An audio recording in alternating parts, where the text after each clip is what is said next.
नमस्कार। आप देख रहे हैं एक भारत वंचितों की आवाज और आपके साथ मैं हूं राम बाबू गौतम। मैं आज लखनऊ में हूं, इंदिरा नगर में आर के चौधरी सर के साथ। आर के चौधरी जी का आपने नाम बहुत सुना होगा। 1980 के दशक में जब बहुजन राजनीति की नींव पड़ी थी तो उसमें मान्यवर कांशीराम, मायावती, दद्दू प्रसाद और भी बहुत सारे नेता थे। लेकिन इन नेताओं के साथ साथ एक ऐसे नेता भी थे आर के चौधरी, जो मान्यवर कांशीराम के साथ कंधे से कंधा मिलाकर चलते थे। और जब वो बोलते थे तो उनको लाखों की संख्या में जनसभाओं में भीड़ सुनने आती थी। मान्यवर कांशीराम के साथ पैरेलल राजनीति करने वाले और DS4 BS4 जैसे संगठनों में काम किया। उसके अलावा जो भारत बहुजन समाज पार्टी थी उसकी जो है स्थापना में भी उनका बहुत अहम योगदान है। जो आर के चौधरी जी हैं, इस बार मोहनलालगंज सीट से लोकसभा का चुनाव लड़ रहे हैं समाजवादी पार्टी की तरफ से। सर, आप चुनाव लड़ रहे हैं और आपको पूरे उत्तर प्रदेश में लोग जानते हैं, और इस बार जो लोकसभा का आप चुनाव लड़ने जा रहे हैं, इंडिया गठबंधन भी हो गया है, तो कैसे आप देख रहे हैं? आप लोगों के संपर्क में भी लगातार हैं। देखिए, देश में वो समाज भी है जो लुटा है, पिटा है, कमजोर है, लाचार है, पिछड़ा है, दबाया गया है। तो उसकी ख्वाहिश है कि हम इस देश में संपन्न हो जाएं, मजबूत हो जाएं, पढ़ाई लिखाई, नौकरी चाकरी, कारोबार हमारे पास भी हो जाए। इस आंदोलन चलाया था मानवेंद्र कांतराम जी ने, बाबा साहब की सोच थी। इसी आधार पर उन्होंने संविधान तैयार किया था। अब आज तो मानवेंद्र कांतराम जी रहे नहीं, लेकिन हम सबके नेता, समाजवादी पार्टी के राष्ट्रीय अध्यक्ष माननीय अखिलेश यादव जी पीडीए बना के उस मूवमेंट को आगे बढ़ाना चाहते हैं जो बाबा साहब अम्बेडकर ने माननीय कांतराम जी चलाया था। और तभी हम लोग कभी नारा लगाते थे, जो बहुजन की बात करेगा वो दिल्ली से राज करेगा। अब तो नारा हो गया है, जो पीडीए की बात करेगा वो दिल्ली से राज करेगा। बाबा तेरा मिशन अधूरा, अखिलेश यादव करेंगे पूरा। तो निश्चित तौर पे एक बदलाव सा है। इस देश में उच्च वर्ग के लोग तरक्की करके बहुत आगे बढ़े हैं, लेकिन जो समाज कमजोर है, पिछड़ा है, उसकी आबादी बहुत ज्यादा है, वो भी आगे बढ़े, ये सोच है।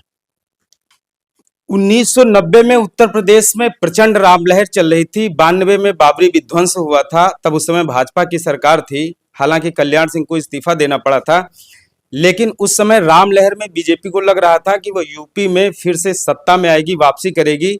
लेकिन उसके बाद हुआ क्या? सपा और बसपा का गठबंधन हुआ। एक नारा लगा, मिले मुलायम कांशीराम, हवा में उड़ गए जय श्री राम। हवा में वाकई उड़ गए थे। इस बार फिर से वही राम लहर उत्तर प्रदेश में चल रही है, प्रचंड लहर चल रही है, राम धुन बजाई जा रही भाजपा की तरफ से।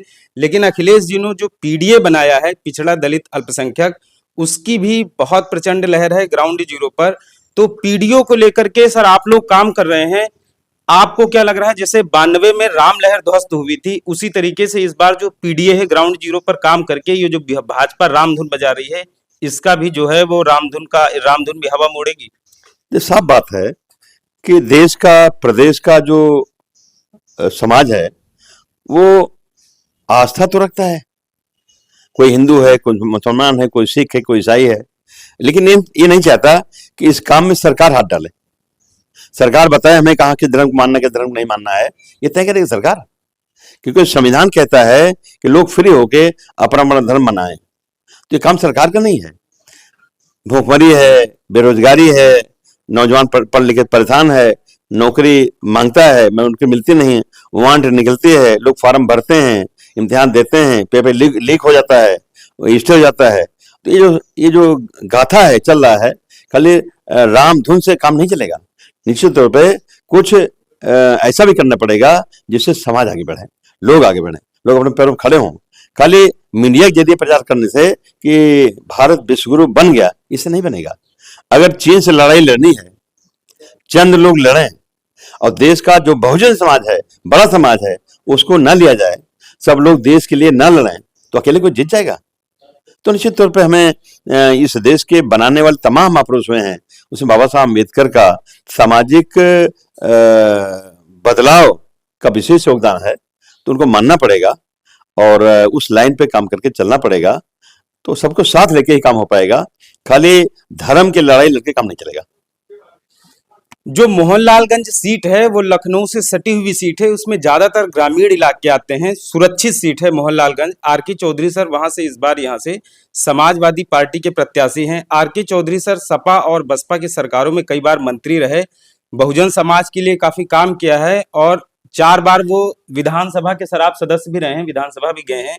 तो बहुजन समाज का एक बहुत बड़ा धड़ आर के चौधरी सर के साथ जुड़ा रहा है और उत्तर प्रदेश के अलग अलग जिलों में भी सर को लोग जानते हैं। आर के चौधरी सर को बहुत ज्यादा बहुजन समाज के लिए काम किया है। तो सर आप गांव में जा रहे हैं, मैं भी कई गांव में गया हूं, इस बार लोग कह रहे हैं कि आर के चौधरी सर को लोकसभा भेजना है, वहां बहुजन समाज की आवाज गूंजे। अब अगर समाज तैयार है और हमें लगता है कि पार्लियामेंट में हर जगह, चाहे अगड़ा हो, चाहे पिछड़ा हो, चाहे हिंदू हो, चाहे मुसलमान हो, अधिकतर लोग साथ हैं। हम नहीं कहते 100% साथ हैं, लेकिन अधिकतर लोग साथ हैं और हमें लगता है कि इस जज्बे के साथ पूरा चांस है कि हम जीतेंगे और फिर से समाज काम करेंगे। तो मित्रों, ये थे हमारे साथ आर के चौधरी सर, बहुजन समाज के जो नायक हैं हमारे, जिन लोगों को हम लोग पढ़ के आगे बढ़े हैं, जिन लोगों को संघर्ष करते हुए हम लोगों ने देखा है।